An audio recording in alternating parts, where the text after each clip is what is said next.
Sveiki atvykę į Vanagas Extreme Machines. Šiandieną čia mes kalbėsime apie vandenilį. Taip, iš tiesų, vandenilis yra speciali technologija, man visą gyvenimą jinai buvo labai įdomi, aš iki galo jos gerai nesupratau, bet šiandieną čia prieš mus yra Toyota Mirai ir tai yra tikroji vandenilio legenda.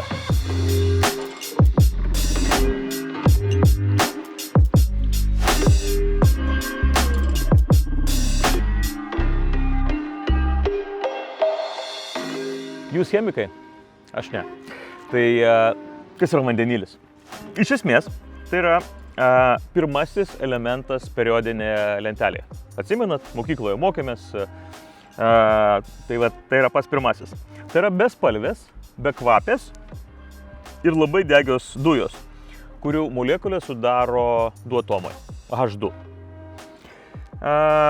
Vandenilis yra pats lengviausias ir labiausiai Žemėje paplitęs elementas. Tiesą pasakius, ne tik Žemėje, bet ir visatoje. Kaip bebūtų, Žemėje grynos formos jisai neegzistuoja. Tai tiek apie chemiją ir grįžkime prie Toyotos. Toyota alternatyvias technologijas vysto pakankamai seniai. Iš esmės, Toyota gamina automobilius su vidaus degimo varikliais, hibridus, elektromobilius bei vandeniliniais kuro elementais varomus automobilius, būtent kaip šis. Vandenilinę technologiją Toyota pradėjo vystyti 1992 metais. Ir tai yra praktiškai 30 metų istorijos. Bebandydami šią technologiją jie yra nuvykę apie 1,6 milijono kilometrų. Tikrai nemažai. Turiu pasakyti, kad prie vandenilio vystymo arba vandenilinės celių technologijos elementų technologijos vystymo prisidėjo lygiai taip pat ir JAV kosmoso pramonė, tai vadinasi Gemini, Apollo. Programų metu tai buvo vystoma. Legendinis Space Shuttle turėjo panašų vandenilinį kuro elementą. Pirmasis koncepcinis Toyota automobilis FCVR buvo pristatytas 2011 metais, kitaip tariant, prieš dešimtmetį. Ir jisai davė pamatą pirmajam serijiniam Toyota vandeniliniam automobiliui, Toyota Mirai, kuris buvo išleistas 2014 metais ir tas pirmosios generacijos modelis keliavo nuo 14 iki 20 metų. Kitaip tariant, 6 metus jisai buvo gaminamas. Prieš jūs antrosios kartos Toyota Mirai. Beje, Mirai, turbūt taip reikėtų tiksliai sakyti, japoniškai reiškia ateitis. Tai taip. Vandenilis, Toyota sako, kad vandenilis yra ateitis ir kodėl mes galėsime pakalbėti truputėlį vėliau. Taigi prieš jūs yra antrosios kartos Toyota Mirai automobilis ir jisai labai stipriai skiriasi nuo savo pirmtako. Tiesą pasakius, čia mano asmeninė nuomonė, bet aš pacituosiu vieną iš sovietų žymiųjų aviakonstruktorių, ar tai buvo Tupolevas ar Antonovas, gerai neatsimenu, bet jisai sakė taip, kad negražūs lėktuvai neskrenda. Tai aš manau, kad mes Vanagas Extreme Machines su pirmosios kartos Toyota Mirai nedarysim niekada. Man tai jisai toksai, sakysim, kaip minimum negražus automobilis, bet šitas yra visai kas kita. Jisai yra gerokai ilgesnis, jisai yra 5 metrų ilgio, platesnis, žemesnis ir tikrai žymiai išvaizdesnis automobilis. Čia mano asmeninė nuomonė, bet aš manau, kad šitam automobiliui pritrūko Lexus ženkliuko. Nes pagal visą savo koncepciją ir ką aš jums parodysiu truputį vėliau, čia turėtų būti Lexusas. Tai yra prabangiausia Toyotos evoliucija, taip turbūt galima būtų pasakyti. Tai Lietuvoje šis automobilis kainuotų nuo 67,5 tūkstančio eurų. Pagrindiniai jo konkurentai, turbūt jeigu tokie iš esmės yra, tai galėtų būti Hyundai'us ir Honda. Kaipgi veikia vandenilinis automobilis? Jeigu mes kalbame apie vandenilio kuro elementus, nemaišykime su vandenilio vidaus degimo varikliu. Tai vandenilio kuro elementai iš esmės padaro šį automobilį elektromobiliu.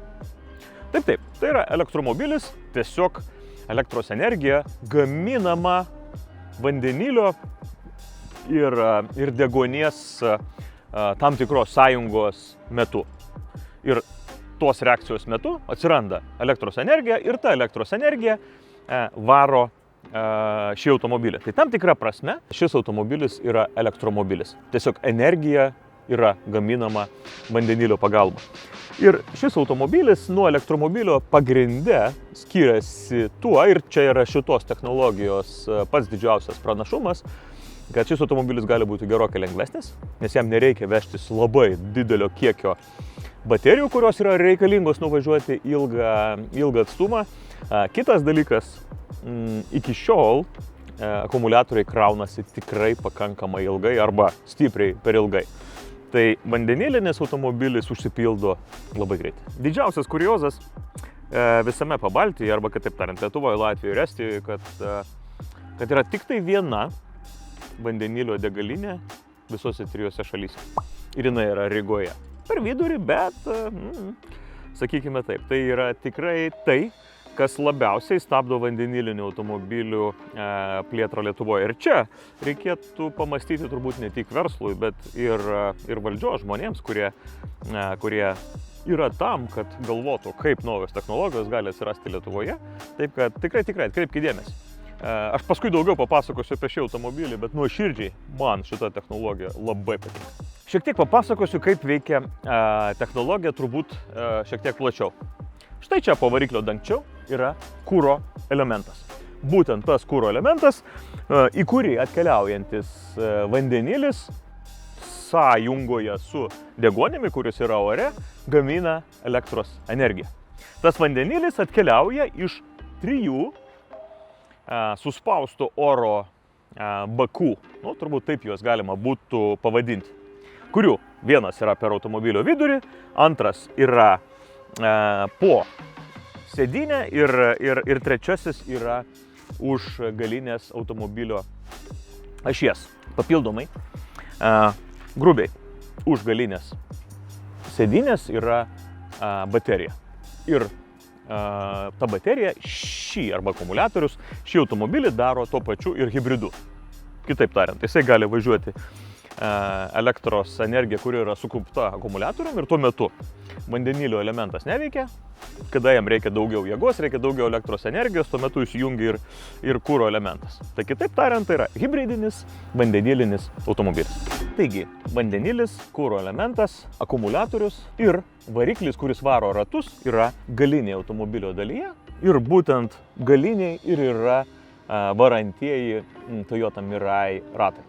Tiesą pasakius, pas pirmtaką, pirmosios kartos Toyota Mirai, varantieji ratai buvo priekiniai. Tai čia pakankamai didelis pokytis. Mirajus apautas mentelių tipo dizaino ratlankiais 20 colių. Jie tikrai labai dera ir ta mėlyna spalva, turbūt šio modelio reprezentatyviausia spalva, jinai tikrai labai gražiai atrodo. Pakalbėkime apie techninės Toyota Mirai charakteristikas. Variklio gale 182 arkliai arba arklio jėgos. Sukimo momentas yra 300 Nm. Iki 100 šis automobilis įsibėgėja per 9 sekundės ir maksimalus greitis 175 km/h. Spėju, šis greitis yra, japonai mėgsta, ribojamas elektronikos.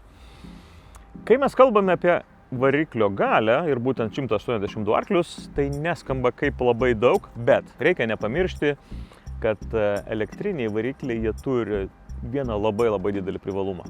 Tavo 128 arklių jėgos yra bet kada, kai tu paspaudi akceleratoriaus pedalą. Kitaip tariant, visada yra maksimali galia. Vidaus degimo variklis, tai sakysime, jis turi maksimalią galią prie tam tikrų sūkių. Kitaip tariant, jisai pradžioje neturi, paskui ta galia auga, paskui jinai krenta ir tu tik tai tam tikrų momentų turi tas arklio galias. Tai elektriniai varikliai, visi elektriniai varikliai, jie iš esmės turi iš karto maksimalią galią ir tai tikrai keičia esmę, taip kad siūlyčiau šitų charakteristikų nebijoti. Jos tikrai labai neblogos. Dabar įsiklausykite. Po kuro elemento dangčiu, būtent ne variklio dangčiu, bet kuro elemento dangčiu, yra 330 celių vandenilio kuro elementas.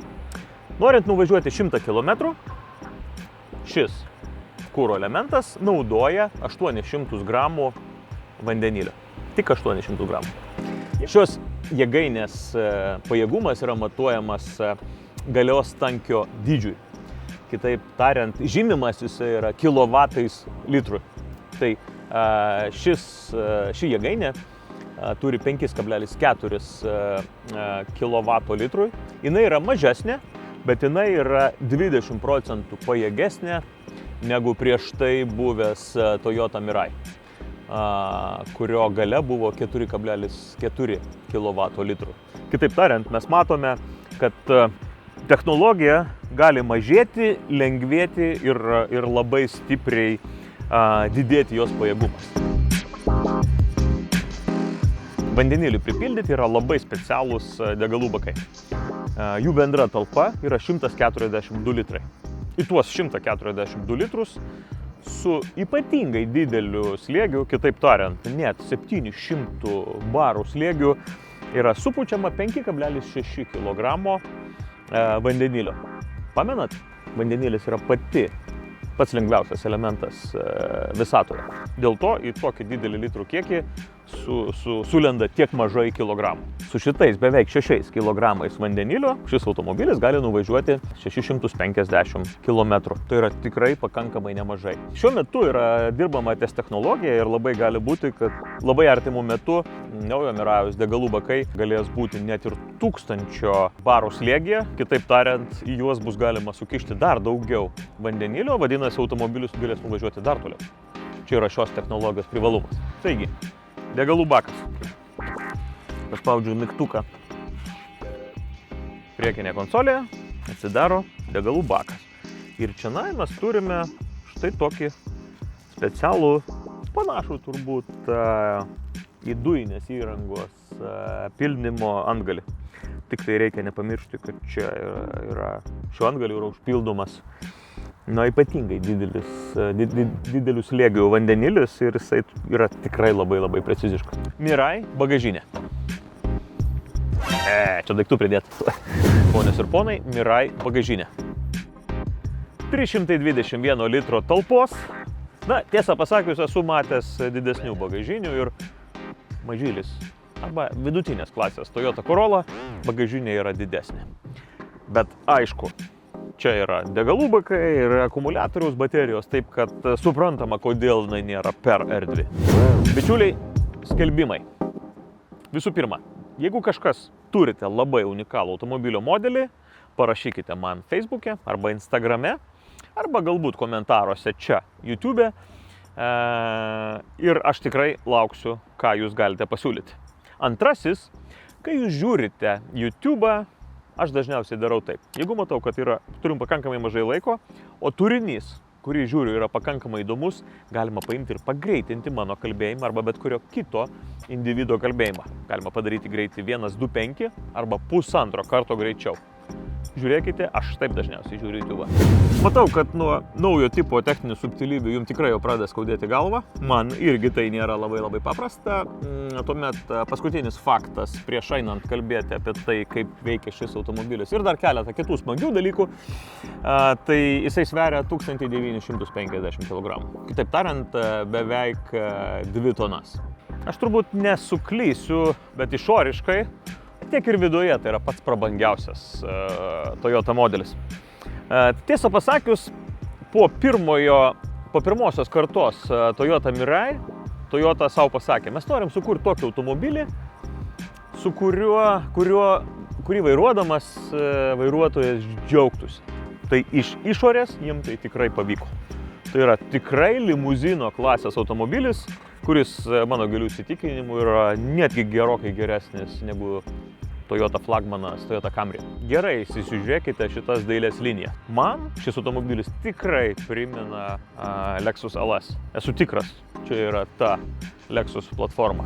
Geroji dalis, kad Lexusas ir yra Toyota. Ir žinote, įdomus faktas, kad Toyota Mirai ir Lexus LS buvo pristatyti 4 dienų skirtumu. O dabar šokam į vidų ir pasižiūrėkime, kaip gyvena prabangių Toyota vairuotojai. Mirajaus interjeras yra tikrai prabangus ir tai yra aukšto lygio, gražaus dizaino interjeras. Labai patogi sėdynė yra ir vairuotojai, ir sėdima vieta. Čia yra 2 displėjai, Vienas didelis per centrą, kitas šiek tiek mažesnis centrinėje konsolėje. Valdymas ant vairo, aš manyčiau, kad turbūt tie, kas vairuoja Toyota, vienaip ar kitaip suras savo mygtukus, kuriuos įprastai yra įpratę naudoti. Pavarų perjungimo svirtis primena hibridinius automobilius. Jos veikimo principas yra štai toksai, kad jeigu tu nori važiuoti į priekį, pastumi svirtelę į kairę ir į apačią, paskui jinai grįžta atgal. Tokiu atveju tu aktyvuoji drive poziciją. Jeigu tu nori važiuoti atbulin, padarai į kairę ir kėlė į viršų, tada važiuoji atgal. Mirajaus visas stogas yra stiklinis. Ir labai keista, bet tai nėra liukas, jisai neatsidaro. Vadinasi, tu arba gali stebėti dangų naktį arba dieną važiuojant, gauti saulutę, arba užtraukti užuolaidą ir turėti tokį stogą, kokią esame įpratę matyti kiekvienam automobilė. Automobilio gale turbūt norėtųsi šiek tiek daugiau vietos, bet nors 5-vietis automobilis, bet gale sėdėti dviese yra tikrai visai patogu. Plius yra milžiniškas porankis, kuris net turi savo tam tikrus garso, temperatūros nustatymus. Ir šiame automobilyje galinės sėdynės yra ne tik šildomos, bet ir ventiliuojamos. Prieš važiuojant galima paspausti mygtuką ir tu gali pamatyti savo automobilio iš paukščio skrydžio. Tai yra bird eye funkcija ir tokiu atveju tu gali apžiūrėti, kas yra aplinkui tavo automobilį, ar nėra kažkokių trikdžių prieš važiuojant, kad ant kažko neužvažiuotum. Tokia pakankamai įdomi funkcija. Taigi, jūs visi žinote, kad vandenilio ir deguonies sąjungoje gimsta elektros energija. Ar žinote, koks pašalinis produktas, kaip įprasto automobilio atveju išmetamosios dujos, gaunasi šiame automobilyje? Nepatikėsite. Šis automobilis išmeta arba pašalina vandenį. Gryną vandenį, kurį jūs galite gerti.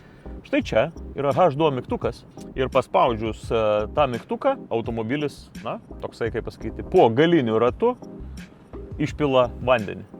Vaizdas yra toksai, kaip tu išvedi savo šunį atlikti gamtinių reikalų, jis pakelia koją, šiuo atveju automobilis rato nepakelia ir išleidžia vandenį. Ta vandenį jūs, nerekomenduojama, bet iš esmės jūs galite gerti. Tai yra pats paprasčiausias H2O. Šis automobilis neteršia aplinkos. Jisai, tarp kitko, valo orą, bet apie tai aš jums papasakosiu, kai mes važiuosime. Su tokiu automobiliu Dakaro gal ir nelaimėsi, bet kasdienai ledas. Pasidomėk InBank automobilių finansavimu. Tai, kaip minėjau, iš esmės šis automobilis yra elektromobilis. Vandenilio kuro elementas, jisai nesukelia beveik jokio garso. Elektrinis variklis visiškai minimalų, vadinasi, tu važiuoji visiškai tyloje. Šiuo metu neįjungta ypatingai gera muzikos aparatūra, turiu pastebėti. Tai toksai, labai malonu, turint galvoje, kad įprastai esame įpratę važinėti su automobiliais, kurie, kažkokį garsą išskiria. Ir šiuo atveju, tai tu girdi vėjo pasipriešinimą, kada važiuoji truputį greičiau arba automobilio padangas. O garso izoliacija Mirajui yra, tikrai kaip aukščiausios klasės automobilyje. Čia tikrai yra suinvestuota labai daug. Automobilyje yra labai daug įvairiausių pagalbinių funkcijų. Tai yra ir Toyota Safety Sense, kas yra susijęs su automobilio saugumu, tai yra ir vairuotojo pagalbos įvairios kontrolės. Turbūt šiais laikais tuo galbūt labai stipriai nenustebinsi, bet automobilis visais įmanomais būdais stengiasi tau padėti vairuoti. Pamenate, kalbėjome apie variklio galią, kad tai yra 182 arklio galios. Tai netrodo ypatingai daug, bet šis automobilis tikrai yra dinamiškas, bet kada paspaudus akceleratorių pedalą, jisai daro viską, ko tu jo prašai. Ir tai nėra lenktyninis automobilis, bet tikrai, jam greitai važiuoti gaunasi ir visai neprastai. Pagrindinis dalykas, kurį norėčiau pasakyti, pamenat, sakiau, kad Toyota, kurdama antros kartos Mirajų, norėjo padaryti jį tokį, kad jisai teiktų džiaugsmo vairuotojui. Tai šis automobilis yra, aš jį galėčiau prilyginti savo konceptualumu turbūt Rolls Royce'u. Aš nelyginu jo su Rolls Royce'u, nesupraskite neteisingai, bet Rolls Royce'as niekada nedeklaruoja, pavyzdžiui, kiek yra, kokio galingumo yra jo variklis. Jie atsako, užtektinai. Tai Mirajus, man atrodo, yra sukurtas su koncepcija užtektinai visko. Tai yra užtektinai variklio galios, užtektinai komforto, užtektinai patogumo.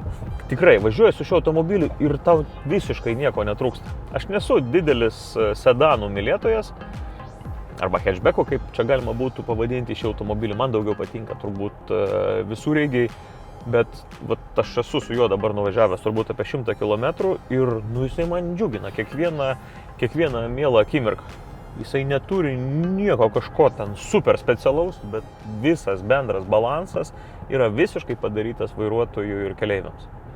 Važiuoji, tyla, ką prašai, tą daro, toks labai geras jausmas. Tai va, tai nesvarbu, kad aš esu Toyota ambasadorius, neturiu tikslo pasakoti tuo, ko netikėčiau pats. Tai Mirajus man tikrai labai patinka.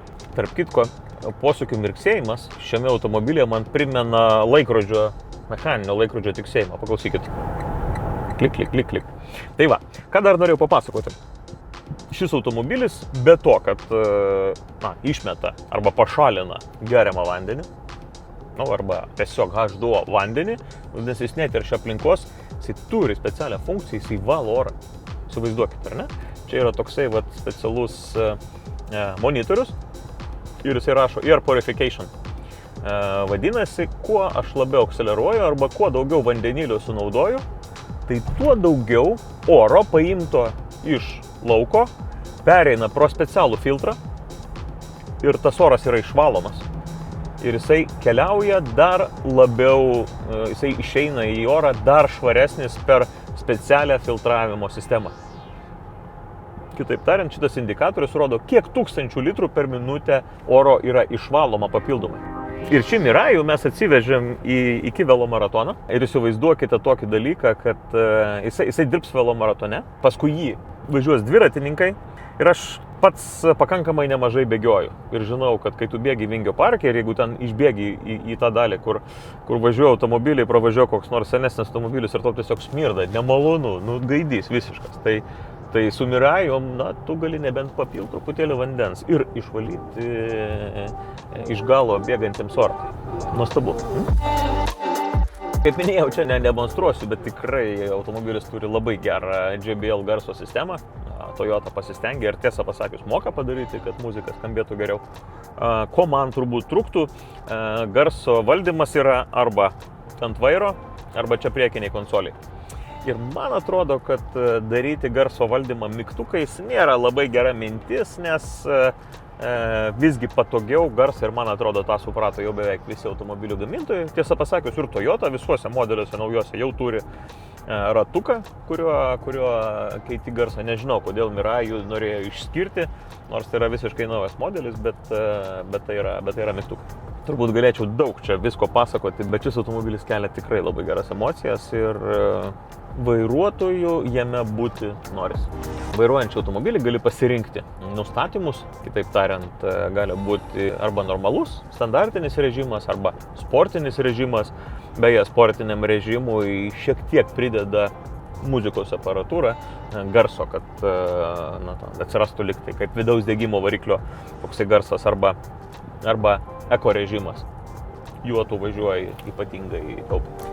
Taip pat automobilyje yra išmani parkavimo sistema, kitaip tariant, atvažiavus ir pažymėjus vietą, į kurią tu nori pastatyti automobilį. Jeigu nesi įgudęs manevruotojas parkinge, tai šis automobilis į sužymėtas vietas pasistato pats. Tau reikia tiesiog pasirinkti tinkamą vietą ir automobilis tai padaro už tave. Dalis rodmenų yra projektuojama ant priekinio stiklo. Šiame automobilyje, vadinasi, aš matau greitį, matau sąnaudas, įvairūs nustatymai, ką aš čia galėčiau padaryti. Galinis veidrodėlis yra užtemstantis, jeigu naktį važiuojantis automobilis pigina tau jį ir turi vieną labai įdomią funkciją, kad jeigu gale sėdi žmonės ir tu per tą automobilį, per tuos žmonės, per veidrodėlį nematai galo, tu gali persukti į kitą maudą ir tokiu atveju tu matai visą vaizdą per galinio vaizdo kamerą. Tokiu atveju gale sėdinti žmonės arba prikrauti daug daiktai tau visiškai netrukdo, tu matai visiškai visą vaizdą puikiai. Jeigu mes kalbam apie Mirai automobilius, tai didžioji jų dauguma yra parduodami Amerikoje arba iš esmės tai yra Kalifornija. Tai vadinasi 65% yra jų parduodama Amerikoje, 35% Japonijai, natūralu, kur jie yra gimę, ir tik 5% yra Europoje. Kalbant apie vandenilinę technologiją, didžiausia kliūtis šiuo metu yra tiesiog degalinių trūkumas, kaip ir minėjau. Lietuvoje, Latvijoje, Estijoje vienintelė degalinė yra Rygoje. Nevažiuosi tu į Rygą užsipildyti automobilių. Tai yra visiška nesąmonė. Bet jeigu tų degalinių būtų daugiau, manau, kad tai būtų tikrai labai gera mintis. Aš norėčiau važinėti su vandeniliniu automobiliu kiekvieną mielą dieną. Tai štai tokia Vanagas Extreme Machines patirtis su vandeniliniu Toyota Mirai. Man asmeniškai tai buvo tikrai nauja patirtis ir įdomus automobilio konceptas. Kaip vairuotojai, man labai patiko šis automobilis ir aš minėjau, Toyotai tikrai pasisekė padaryti automobilį, su kuriuo tu nori važiuoti. Tiesiog nori važiuoti pats. Kalbant apie vandenilę technologiją, mes turime klausimų, bet aš atkreipčiau dėmesį vieną dalyką. Toyota dažniausiai neprašauna pro šalį. Jie yra padarę hibridinę technologiją ir jeigu pasižiūrėsite Vilniuje, Lietuvoje arba visam pasaulyje, praktiškai visi taksistai ją naudoja. O taksistų nereikia nurašyti, tie žmonės žino, kas veikia efektyviausiai, jie pasiskaičiuoja, kas tarnauja ilgai, kainuoja pigiai ir veikia. Taigi, dar kartą ačiū Jums ir iki greitų pasimatymų Vanagas Extreme Machines.